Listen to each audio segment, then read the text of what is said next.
antes de Salmos, né? Jó, capítulo 42. Eu título dessa mensagem: Deus que age através da dor. Vamos estar lendo aí os versículos do 1 ao 5.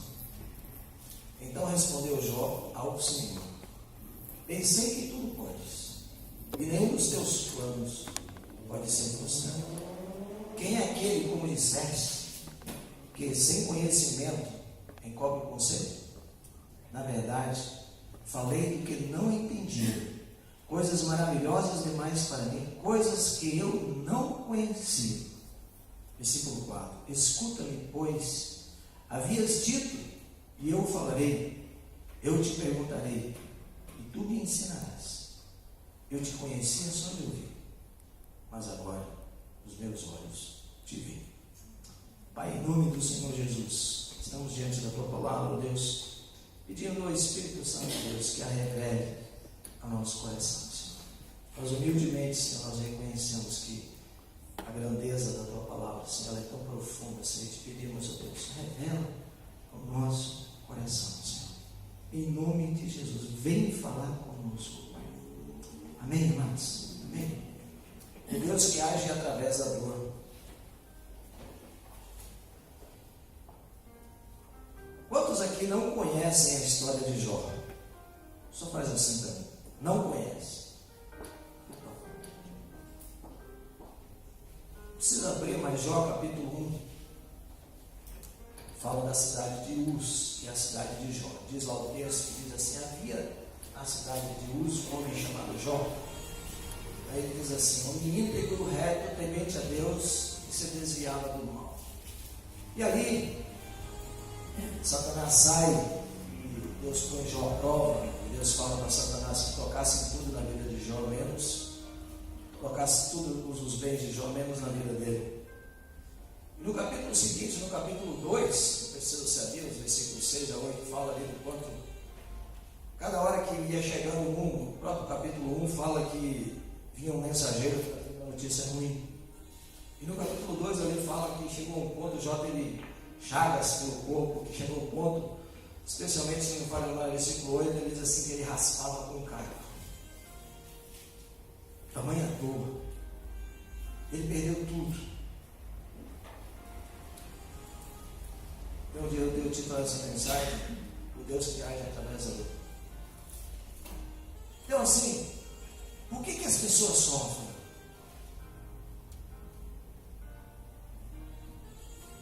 São muitas as respostas. Porque, por exemplo, nós vivemos num mundo imperfeito. Por que as pessoas sofrem? Porque são pecadores. Por que as pessoas sofrem? Porque fazem escolhas erradas. Porque as pessoas continuam errando. Porque muitas vezes continuam sofrendo. Porque às vezes insistem no erro. Insistem na desobediência. E por que as pessoas sofrem tanto? Porque eu vejo também que é uma maneira de Deus revelar o seu amor e a sua vontade às nossas vidas. Então eu vejo assim, que Deus, Ele usa o sofrimento para nos disciplinar.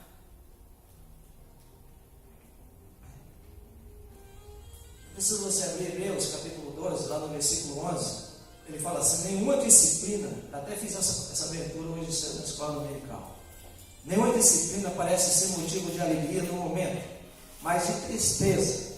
Mais tarde, porém, produz fruto da justiça e paz para aqueles que por ela foram exercitados. E também, no Salmo 119, lá no versículo 67, o salmista fala assim: antes de ser afligido, andava eu errado. Depois também no Salmo 119, versículo 71, ele diz assim: foi-me bom eu ter passado pela aflição, para que aprendesse da tua palavra. Então Deus usa o sofrimento também para revelar a sua palavra. Deus usa o sofrimento para revelar o seu imenso amor. Então, eu vejo também que quando o sofrimento bate, Às vezes é permissão de Deus, porque Deus também quer nos ensinar a orar, a recorrer a Ele, aprender a buscar Ele. Então lá no Salmo 130, por exemplo, ele fala assim: das profundezas clamei a Ti, Senhor. A minha voz, Senhor, clamei a Ti. Então a gente tem que recorrer ao Senhor. Então às vezes, amados, Deus permite dificuldades, Deus permite que passemos por lutas na vida para conhecer a Deus. Muitas vezes para ser provado por Deus, para Deus olhar e falar assim: eu quero ver onde é que esse aí está agarrado, quero ver onde verdadeiramente esse aí diz que é tudo isso. O sofrimento também tem que criar algo dentro de nós, que é a esperança no Senhor. Isso criou muito bem no coração de Jó. E a gente olha para esse texto assim, temos aqui a história de um homem, da sua perda, da sua procura e finalmente da sua descoberta. Então o sofrimento, que ora se fazia presente como angústia, como aflição, vem acompanhado agora de uma intensa dor física. Jó foi atacado por chagas, que ia desde a planta do pé até o alto da cabeça. Está lá no capítulo 2, versículo 6 a 8. A mulher de Deus fala: abandona esse teu Deus, amaldiçoa esse teu Deus. Os amigos acusavam Jó de viver em pecado. Olha quanto sofrimento. Agora veja assim, que nenhum deles sabia que o Senhor Deus tinha um propósito na vida de Jó. E ele descobriu que o Senhor estava agindo em meio a toda desgraça. Então, olhando nesse texto, assim, pela graça e misericórdia de Deus, Deus colocou no meu coração algo tão profundo, que são as 3 atitudes que Jó tomou no meio de todos os seus sofrimentos. Que é isso que eu queria compartilhar com você. As 3 atitudes de Jó, e possam ser um exemplo muito claro na nossa vida também. Na hora que bater os problemas, na hora que bater as adversidades da vida. Primeira atitude, veja assim, que o sofrimento nos faz reconhecer a soberania de Deus. O sofrimento nos faz reconhecer a soberania de Deus. Olha aí, João fala aí no versículo 2, pensei que tudo podes, e nenhum dos teus planos pode ser frustrado. Ele toma uma decisão de servir a Deus, de temer a Deus, com ou sem saúde,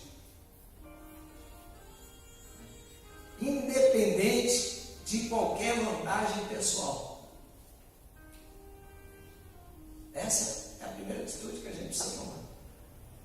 Servir a Deus com ou sem saúde. Que a gente vê assim, pastor Elias, uma barganha tão grande hoje. Aquele evangelho que sai da Bíblia e a gente vê um fundo de interesse tão grande. As pessoas procuram a Deus somente para resolver os seus problemas. As pessoas procuram a Deus somente para isso, para aquilo, para resolver o seu problema A, B, C, D. Há uma barganha muitas vezes. E Jó tomou uma decisão que é exemplo na nossa vida. Ele falou: olha, com ou sem saúde, com ou sem bem, eu vou servir a Deus. Eu vou ser fiel até a morte. E isso que agrada o coração de Deus. Até onde será que vai a nossa fé?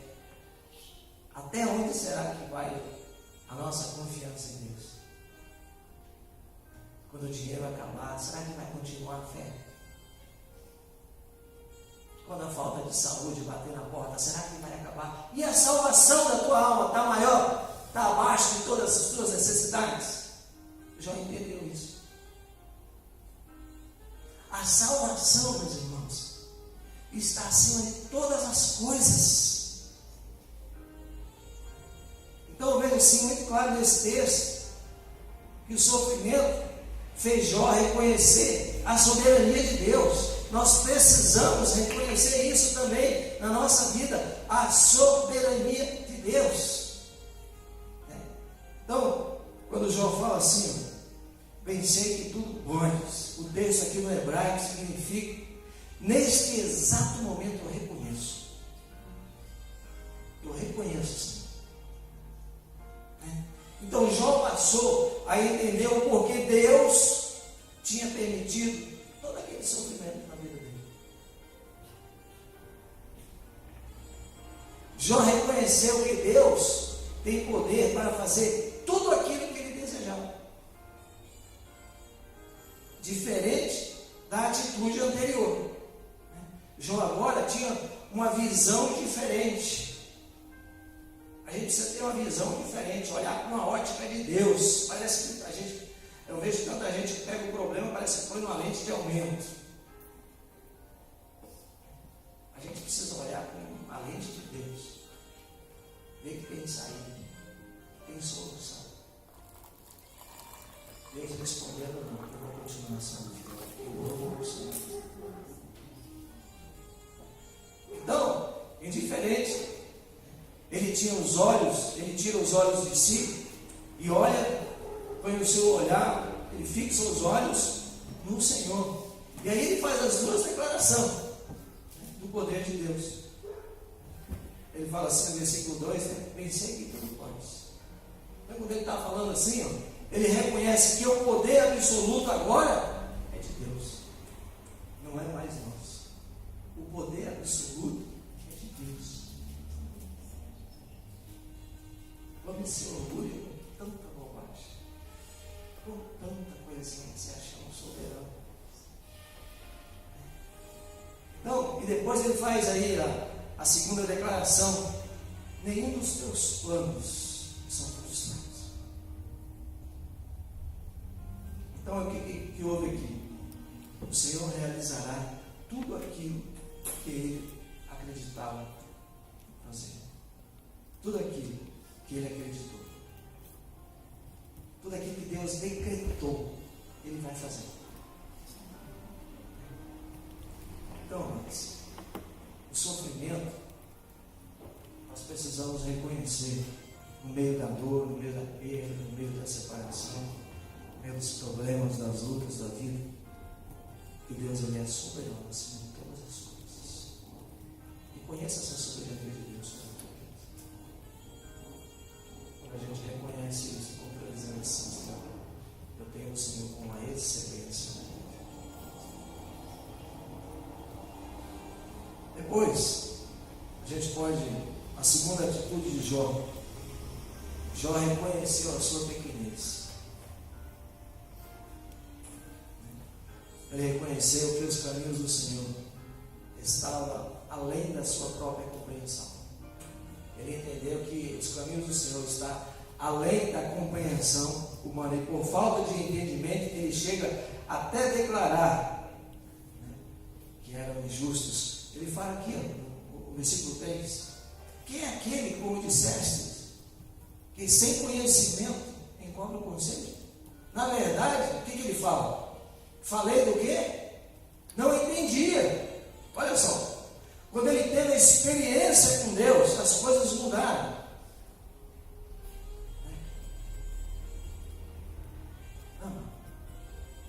A gente vê aqui que por falta de entendimento, ele chega a declarar que eram injustas. Ele toma a decisão, aquilo que eu falei dele, de com saúde ou sem saúde, eu vou servir a Deus, independente de qualquer vantagem pessoal. A gente precisa verdadeiramente, irmãos, reconhecer essa soberania de Deus.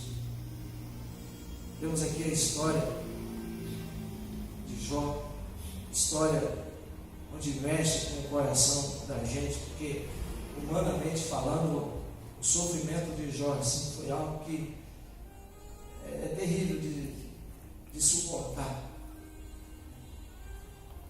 Eu vejo assim a terceira atitude de Jó. o sofrimento precisa gerar em nós arrependimento. O versículo 5, olha comigo.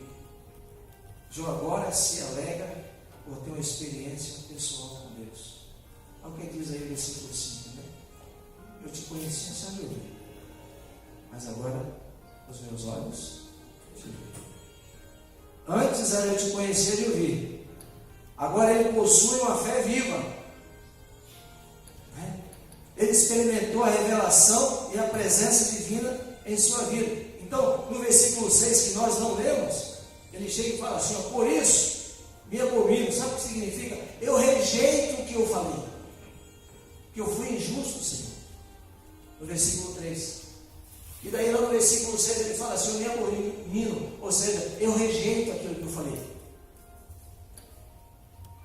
Porque agora ele passou a ter uma fé viva, uma confiança viva. Agora ele compreende o propósito de Deus na sua vida. Você compreendeu já os propósitos de Deus na sua vida? Deus te deu um tempo aí para você caminhar na vida, às vezes até, desculpa o termo que eu vou falar, mas é com amor de qualquer jeito. Mas Deus fala assim, agora o Evangelho precisa entrar no teu coração para você caminhar de uma outra forma, para você caminhar em obediência, para você caminhar em submissão. Então ele entende que todo aquele sofrimento e dor produziu um crescimento espiritual em sua vida. Eu entendi isso na minha vida. Quanta luta, meu Deus do céu, da minha conversão. Se fosse assim provado quando as pessoas se convertem, aquilo que eu estava falando, aquela barganha que muita gente às vezes quer fazer, vem para Deus que Deus te dá tudo. Eu estava frito, porque eu fui, daí eu perdi tudo. Daí complicou o negócio. Daí fomos financeiramente falando, né? Eu nunca perdi a dignidade, o respeito e minha fé. Matéria, fiz como Paulo, considero como um esterco para ganhar a Cristo. Então eu seria desesperado se eu fosse pensar dessa forma. Mas eu entendi os propósitos de Deus na minha vida. Eu gosto muito daquela palavra de João 15 que fala da poda. Que o ramo, por mais que produza muito, precisa ser podado para que produza ainda mais. A gente precisa ser podado. Deus colocou limites no nosso coração. E o ser humano ultrapassou todos os limites estabelecidos por Deus. Todos. Então, amados, às vezes Deus permite algumas coisas para nos aproximar dele. E João passou a ter aqui uma experiência maravilhosa. Porque o sofrimento, ele tem que nos trazer uma esperança em Cristo. Tem que trazer uma nova esperança. O sofrimento nos revela quem Deus é. Eu vejo assim, que Deus usa também o sofrimento para se revelar a nós. Filho, isso chega. Por quê? Porque Ele nos ama. E qual pai que ama o seu filho e deixa sem correção? Às vezes, amado, às vezes quando começa a passar por alguma luta, por algumas dificuldades da vida, a pessoa tende a culpar a Deus, culpar as pessoas, culpar ao diabo. Às vezes é Deus querendo aparar, é Deus querendo podar, para produzir frutos ainda melhores. Você chega no supermercado e tem um pêssego, que ele tem um valor. Daí você vê do lado dele um pêssego grandão com o dobro do preço. A semente foi melhor. A poda daquele ali deu boa. Você chega lá e tem uma ovinha de R$2. Daí tem outra de 7. É a qualidade que está sendo produzida. Quando tem qualidade, tem valor. Quando se obedece a Deus, tem valor. Quando se submete à palavra de Deus, tem valor. Então aquela tendência de fazer, como diz aí, empurrar com a barriga, né? Um popular, fazer de qualquer jeito. E aqui quando ele diz assim, eu te conheci só de ouvir, não significa que Jó teve os seus olhos espirituais abertos para ver as coisas de um outro ângulo, para ver as coisas a respeito de Deus, aquilo que Deus gostaria de trabalhar no coração dele. Deus é soberano. Amém? Deus sim é soberano, mas o diabo não é, não. São as legalidades que nada. Tudo que acontece com os filhos de Deus é obra unicamente dele e visa o nosso aperfeiçoamento. É isso que acontece. Então, mas assim, eu vejo que nós possamos ter a certeza de que todas as coisas cooperam para o bem daqueles que amam a Deus. Eu falei umas bobagens lá, Deus me perdoe, me abomino, Senhor. Fala aí no versículo 6, eu rejeito aquilo que eu falei, Senhor. Não vou mais falar. Então, amados, se todas as coisas cooperam para o bem daqueles que amam a Deus, nós temos a certeza de que ao Senhor pertence a salvação. Amém? Então, se o Senhor é soberano, nós vemos assim nesse texto muito claro que Deus está com Jó em todo o seu sofrimento. Eu vejo assim que também Deus estará conosco no meio das lutas. Deus estará conosco no meio das dificuldades, no meio do sofrimento que muitas vezes chegam sem mandar aviso. Então, eu vejo assim que, segundo a Bíblia, o Deus do impossível, Ele fará milagre. Porque o sofrimento tem que nos aproximar mais de Deus, tem que nos ensinar a orar, tem que nos ensinar a ser fiel, tem que nos ensinar a amar ao Senhor, amar aos irmãos, porque o sofrimento revela quem Deus é. Sofrimento tem que revelar em nós quem Deus é. Você está aí no Jó, capítulo 42, vai aí no Salmo 130, agora um pouco mais à frente, Salmo de número 130.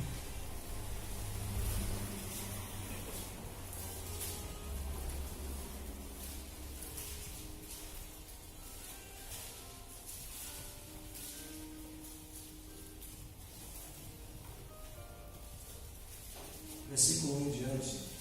Das profundezas clamo a ti, Senhor. Escuta, Senhor, a minha voz. Estejam alertas os teus ouvidos às minhas súplicas. Se observares, Senhor, iniquidades, quem, Senhor, subsistirá? Contigo, porém, está o perdão, para que te temam. Aguardo no Senhor. A minha alma o aguarda. Eu espero, não de qualquer jeito. Ele fala assim, eu espero na tua palavra, Senhor. A minha alma anseia pelo Senhor, mais do que os guardas pelo romper da manhã, mais do que os guardas pelo romper da manhã. Espere, Israel, no Senhor, pois no Senhor há misericórdia, nele copiosa redenção. É Ele quem redime a Israel de todas as suas iniquidades. Nós temos que aprender a guardar no Senhor, amado. Jó, no meio do sofrimento, meio de todas as acusações, seus amigos acusando Jó, Jó estava em pecado, por isso, tudo aquilo. A mulher enlouquecendo do outro lado, purgante, DHC da mulher, atordoando. Jó fala assim, eu decidi honrar o Senhor até o fim. Você está decidido honrar a Deus até o fim? Glória a Deus, eu tenho uma bem forte aqui. Vida com Deus não é uma fase, meus irmãos. Vida com Deus não é temporária. Nós somos chamados para viver na eternidade. Nós precisamos pensar nessas coisas. E às vezes a gente tira os olhos disso e começa a pensar naquelas coisinhas minúsculas que estão à nossa volta. Então, se você olhar um pouquinho atrás aí, Salmo 119, o versículo 71, eu falei assim, um dia eu quero falar isso. Foi no meu ser. Ele fala assim: foi-me bom ter passado pela aflição, para que aprendesse os teus decretos. Aí doeu um pouquinho, mas vai ser para melhor. Fala, pessoal, não, vai doer um pouquinho, mas vai melhorar. Fica tranquilo. Vai melhorar, meus irmãos, amém? Vai melhorar. E tudo isso é para Deus ser exaltado em nós e através de nós. É luta, é dificuldade, é uma coisa e é outra, e arranca topo, e arranca pedra, e passa foice, e tem tudo de novo. Vai vir algo melhor. Vai vir algo melhor. Aceita o conselho de Deus. Aprenda a obedecer ao Pai, ao filho que fica sem correção, ao filho que o Senhor não corrige. Vamos abrir lá em Hebreus 12, livro de Hebreus.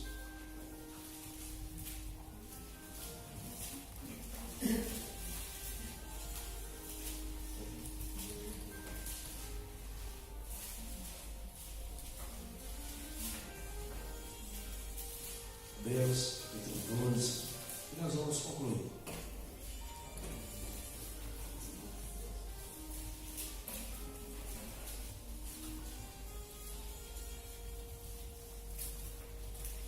Todos acharam? Amém? Versículo 7. É para a disciplina que perseverais. Deus vos trata como filhos. Pois que filho há que o pai não corrige? Mas se estáis em correção, de que todos se têm tornado participantes, logo sois bastardos e não filhos. Eu gosto desse texto, deixa ele falar assim: ó, se você não aceitar minha correção, você é qualquer coisa, mas não é meu filho. E não sei o que estou falando, está na Bíblia, vai se acertar com Deus. Ou me obedece ou não é meu filho. Aí entra aquilo que o Hélio gosta, né? Se ensina ou não. Que o passagem disso veio do capeta. Versículo 9.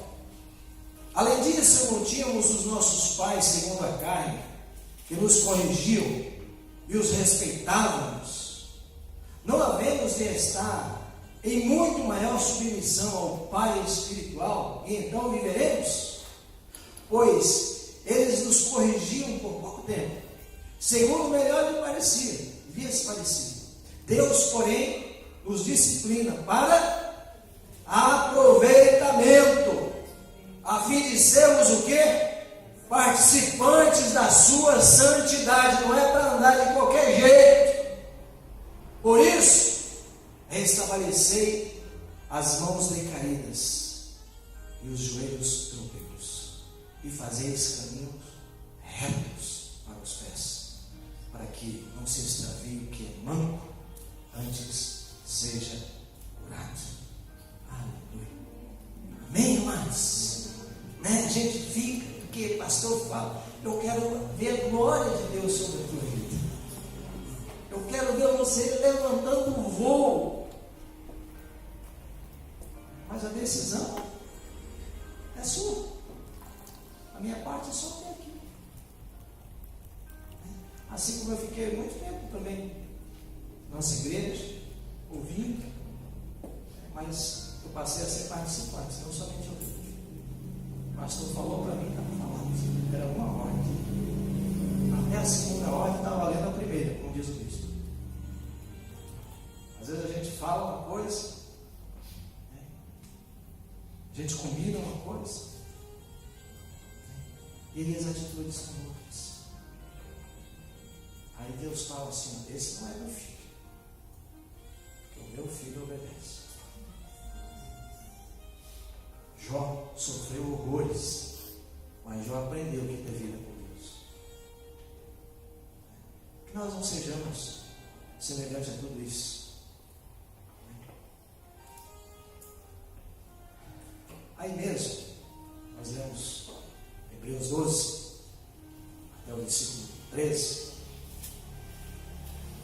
No versículo 15 ele diz assim: atentando diligentemente, porque ninguém seja faltoso, separando-se da graça de Deus nem haja alguma raiz de amargura que brotando os perturbe, e por meio dela muitos sejam contaminados. Você viu o que ele está falando aqui? A pessoa em raiz de amargura contamina outro. Sejamos curados pelo Senhor. Deixa Deus tratar. Deixa Deus transformar.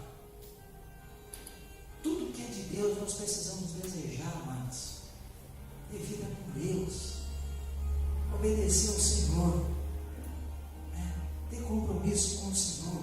Honrar o Senhor. Honrar o pastor. Honrar a igreja. Chega aqui na frente, às vezes faz